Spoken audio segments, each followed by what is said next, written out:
Double Talk here with Sasha Ann. She's a beauty influencer and the founder of Teeny Wee Cosmetics. So great to have you here today, Thank Sasha. Thank you so much for having me. Oh my gosh. Of course, this is so much fun. It seems like so many people have this goal of having their own business. What steps did you have to take to make this dream a reality for yourself?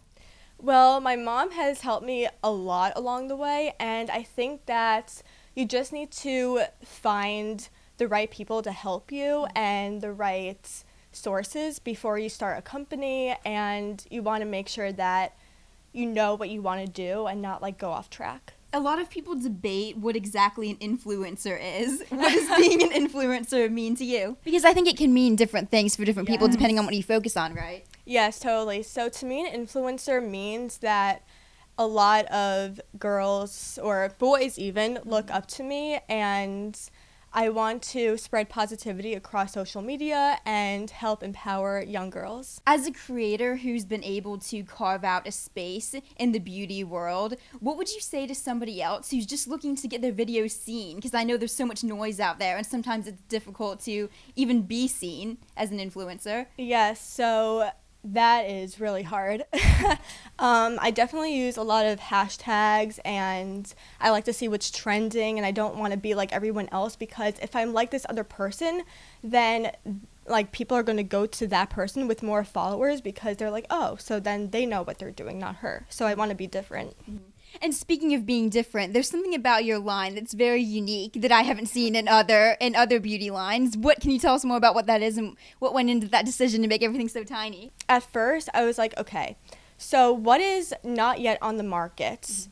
I'm like, wait a second, a teeny wee lip gloss that you could fit in your purse or pocket, taken on the go, because I remember that I was looking at my mom before she went out to dinner with my dad, and she could not fit a regular size gloss or lipstick in her purse or pocket, so she had to give the phone or the lipstick to my dad. So I'm like, that's perfect, a tiny lip gloss. And did you say you study marketing in school? Oh my gosh, yes. It's a lot of work, but I'm managing. How does that help you with, I mean, obviously that goes more than hands in hand with having your own business. What do you learn in school and in your classes? Well, I started my line 2 years ago when I was 17, so in high school. Mm-hmm.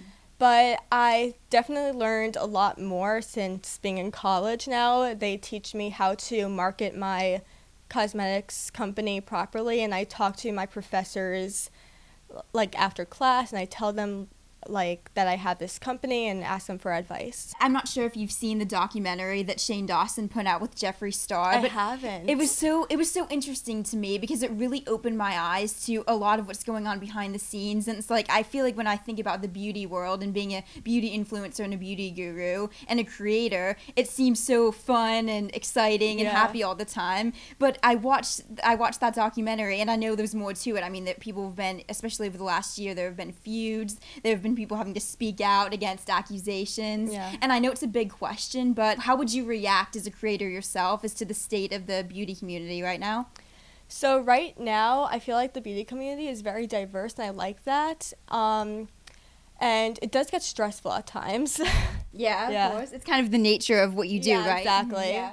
Do you feel like there's a lot of comparison, especially with social media in the beauty influencer industry? Yeah, there is a lot of comparison, and I don't know why, because I feel like everyone is just trying to be themselves, and then the fans are like, okay, well, I feel like she is more like her. I'm like, no, they're individuals. Like, don't compare people to other people. And I feel like at this point, it's not even more in the beauty community than any other place, because no matter what you do, you're on social media. Of course. So do you think that's true, that the beauty community can get a bad rap for being like too cutthroat? Definitely. When in reality that's my opinion. In reality, I feel like people are vulnerable no matter what they're doing. Have you had that experience? I have not yet, but I've seen it happen, and I don't know, I just try to stay out of it, but I could see where you're coming from. Where do you see yourself in the next 5 to 10 years? Like, what are your goals for the future? Well, I hope to have a successful album out in the future. I'm also working on my first book, and I'm going to hopefully act more in the future. When you do so much, how do you balance what to focus on? Time management is definitely hard for me, but I'm working on it, and I think that mental health days are very important.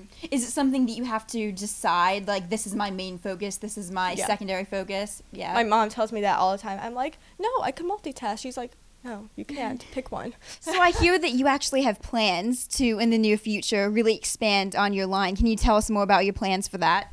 Sure. So in the future, I hope to expand my company by coming out with a palette that has everything in it, from like bronzer, highlighter, blush, eyeshadow, in a lightweight palette and really good quality and a good price. Sasha Ann, thank you so much. Thank you so much.